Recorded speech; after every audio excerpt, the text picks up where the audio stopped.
This time around, we are joined by Brian Hoops. Now, he happens to be the president of Midwest Market Solutions. He is based in Springfield, Missouri. And Brian, from what I understand, you're almost going to be ground zero for a big winter storm that's going to be moving through this week. What are they talking about in your neighborhood anyway? Yeah, that's what they're talking, Marlon. Wednesday night into Thursday morning, maybe 6 to 12 inches of snow for our area. So Nice. hopefully it's one of those cases where, it's not near as bad as what everyone predicting. But the people are starting to get nervous down this area. They're not used to that much snow. So you had a little wind maybe, and time to ski Missouri. There you go. Exactly. It's going to be one of those weeks. What is going on in corn and soybeans today? I mean, they're just almost running unbridled today. Why? Yeah, things are off and running in here. We're hitting a lot of buy stops. That's pushing us sharply higher. We easily cleared the $15 mark for March soybeans. And once we did that, we just are finding very low selling pressure to cap the rally in the marketplace. Weather forecasts pretty much telling the same thing that we talked about previous episodes or shows, is that hot and dry conditions expect to return to South America, particularly Brazil and southern Brazil and Argentina around the 15th or so of February. And that means a return to La Nina type hot and dry conditions, which will hurt corn yields, will hurt soybean yields.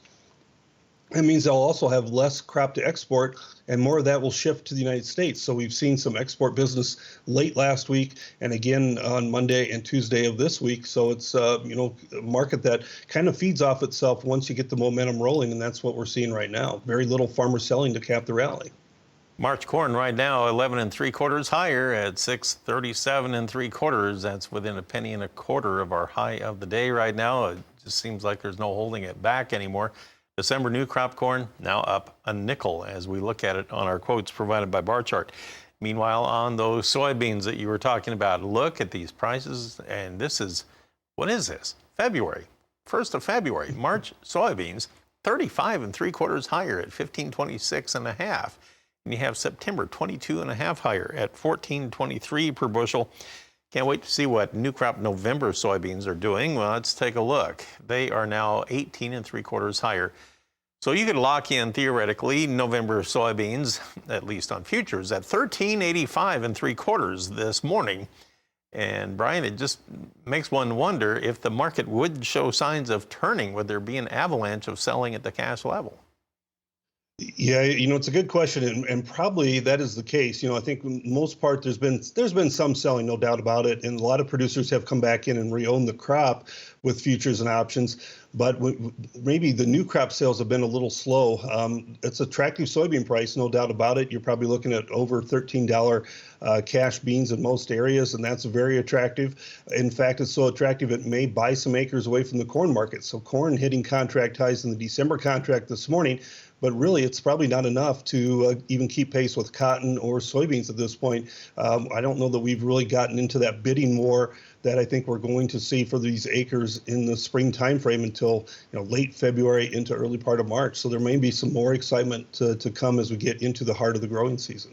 And almost resorting to being a spectator here, the wheat market is higher, but nothing like the other corn and soybean markets are. Let's look at the wheat. In Chicago, we have it trading 11.5 higher on the March at 772 3/4. Any other day, that would be very impressive. Today, it's almost lackluster. On the Kansas City market, March is now 8.5 higher at 789 3/4. In the spring wheat market in Minneapolis, where the seed is still in the bin yet, you have March now 14 3/4 higher at 921 1/4. You referred to the cotton market, too, as it's bidding up for acres. Well, the March cotton today back to unchanged at 127.57. And new crop December gaining over 100 points. We're a penny and 2 points higher at 101.89 per pound on the high of the day on new crop cotton. Wow, we'll be back in just a moment. Brian, we'll take a look at the latest action in our livestock trade next. By the way, in case you're wondering, let's look at the dollar value right now. U.S. dollar index prices on the March contract now down 127 points this morning. It now stands at 96.410. Boy, that thing has been showing some wild gyrations here in the last week as well. The Dow has been on both sides of unchanged today. March Dow Futures, this is the Dow Jones Industrial Average, now 39 points higher at 35,037. It had been a little lower earlier today. And of course, the crude oil market, similar to the Dow, it has been trading on both sides of unchanged. Now it has clawed its way back from a low of 86.55 on the March, now to 88.68. And now we're 49 cents higher on the day once again. Over on the live cattle market, what's going on there today after the cattle inventory report yesterday? Well, we have turned higher after initial weakness. We have April live cattle up a dime at 144.62. On the feeder cattle side today, you now have the April contract 85 cents lower at 167.60. Well, that's almost on the low of the day, just a dime from it. We have backed off our earlier high by $1.50. If you look at lean hogs, well, so far today you have April $2.47 higher at 98.17. So what's the story here between the cattle and hogs today, Brian? Well, yeah, in the cattle market, we saw the cattle inventory report, which is friendly longer term. We built a lot of that in, I think, on Monday, a big rally at live and feeders. So it's a little profit taking stepping into the trade today, especially in the feeder cattle market. I don't think it'll be long lasting. I do think we'll see some strength coming back into the market by the end of the week.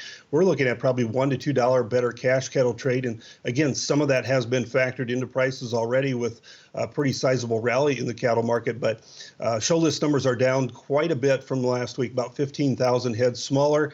Our weights are down, so we're getting into some lighter weight cattle, smaller numbers, and that's going to help our cash markets improve. So we'll hurt our boxes a little bit, but packers have a lot of margin to work with and can absorb that.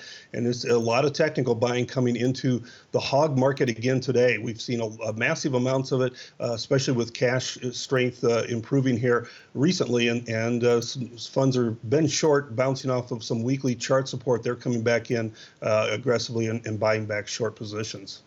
Well, Brian, thanks for talking with us. Excellent stuff. Appreciate all the help. Brian Hoops of Midwest Market Solutions in the heart of what will soon be the Missouri tundra. Thanks for the report. Janet, back to you.